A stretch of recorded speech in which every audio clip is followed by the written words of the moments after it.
human beings are very similar to cars. We're very similar to, if you looked at the amount of automobiles that exist, there's automobiles that are notoriously durable and reliable. There's like Toyota Land Cruisers. Corolla. Yeah, Corolla. Toyotas. For 20 years. Yeah. Bro, you get a Toyota, that motherfucker's never going to break. We had one as a kid. Yeah. Every Toyota I've ever had just lasts and lasts and lasts. Yeah. They're so durable. Their goal, a friend of mine was just telling me this. Oh, Phil was telling me this, that their goal is to last for 30 years in a third world country. Amazing. Like, no fucking, nobody builds a car like that. And it's true, because when you see what the Taliban uses. Yes. Land Cruisers. Yeah. And then there's Range Rovers. You get 5, 10. And then there's, you know, a 1990 Chevy Malibu. It's a piece How long does that last? Piece of shit. It is, yeah. And that's It's the cop piece- car, right? It's a piece of shit. Yeah, but The cop car was the Impala. oh, the Impala. Yeah.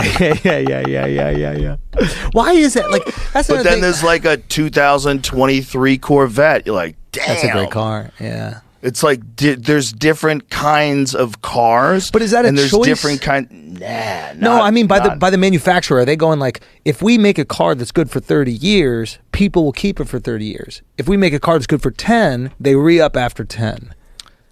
It's a good question. Like, why did they do it the way they did it? Right? Because sensibly, like a car from I have a car that I love that's from 2007. It's almost 20 years old. Like, you would think that you would need to get another car to enjoy, but you really don't. Like, are you a fucking race car driver? Yeah, What are you doing? Like, why are you driving to go so fast? Are you just enjoying what a car feels like to drive? That's what you should be doing. Yeah. So it's like, why does everybody need to get new ones all the time? Well, we're kind of programmed to think that if you're successful, that's what you do. You know, if you're successful, you don't roll around a 2008 Mercedes. What is that piece of shit? Yeah, but what now- are those stupid fucking headlights and Yeah. actual key to start the engine? You know? Actual key. Yeah, God where's forbid. yeah, what the fuck are you doing? You're turning the key to start the engine? What are you, a peasant? Right? It's like, what is it? Give it a second. Let it warm up. Yeah. Fucking stupid asshole. Press the button. Get a real car. If you're doing well, you get a real car. And If it's a you trap like we the play car, though, ourselves. that's the thing. Like, Yeah. there are people that don't care about cars. Right. And getting a car to impress other people when you don't care about cars is such a waste of money. Right. But if you love the cars, Yeah. then spend your money, have some fun. Yeah. There's a reason why like a Range Rover costs $190,000 or whatever it is. How Why much is do those that? cost? Yeah, around there, depending what it Because when you is. drive them, they're awesome. Yeah. I rented one in Salt Lake City. I'm like, Yeah. oh. Yeah. It's like a giant tank of opulence. Yeah. Like, oh. Yeah, it is beautiful. You feel like the world's okay. Yeah. The world's okay. Yeah. Like every bump is kind of smooth. The sound system's amazing. Yeah. Bluetooth synced up like that. Good. Yeah. Listening to my tunes. Yeah. Just driving around Park City. But will break down. Perhaps. It perhaps won't be as robust as the Land Cruiser. Or as resilient as a Toyota. Yeah. But you're not paying for resilience. That's the thing. Is like, if you're getting a Range Rover, stop acting like this is your 30-year car. Like, you're choosing to buy a $200,000 Right. SUV because you're not going to be driving along the fucking pyramids in it.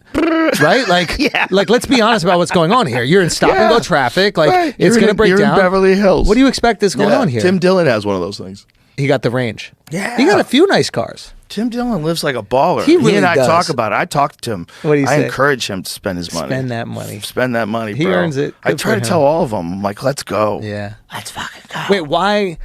Okay, that's interesting. Why do you tell them to spend? Because I don't like that, like, save it all up famine mindset. Did you have that ever? Because you didn't come from crazy money. No, I didn't. I did not have a spend what you have mindset until I started making money. What? But when I started making money, I shifted quick, son. Immediately switched it. My manager thought I had a gambling problem. Was he right? No, I wasn't gambling at all. I was eating lobster every night. Your business manager called you and said there's an issue? What are you doing? What are you doing with all your money? I'm like, I'm living like a king, bitch. Wait, when did you decide? I've been poor since I was a little kid. So you could handle being poor. Poor is not scary to you. Oh, I'm not scared I wasn't scared of being poor. That's the most But I was like, liberating shit. I'm eating lobster, son. Yeah, I'm scared of not living life. That's the fear I think a lot of people don't get. Where it's just like, you've been poor, you're cool with being poor. Yeah. You're not afraid of that because you knew how to thrive within that. You knew how to manage that. You're afraid of having all this and not enjoying it in this one life you have. Well, I think for sure when I first started getting money, I didn't think it was going to last. Like nothing had ever lasted before. Like, why would I think that this was going to there was no stability in it. It's like, why would I think that this was going to keep happening? That I was going to get on television. Like, who the fuck gets on TV? You know, so I was like, I'm spending this fucking money. Like, I'm going to have some fun. We're just eating lobsters.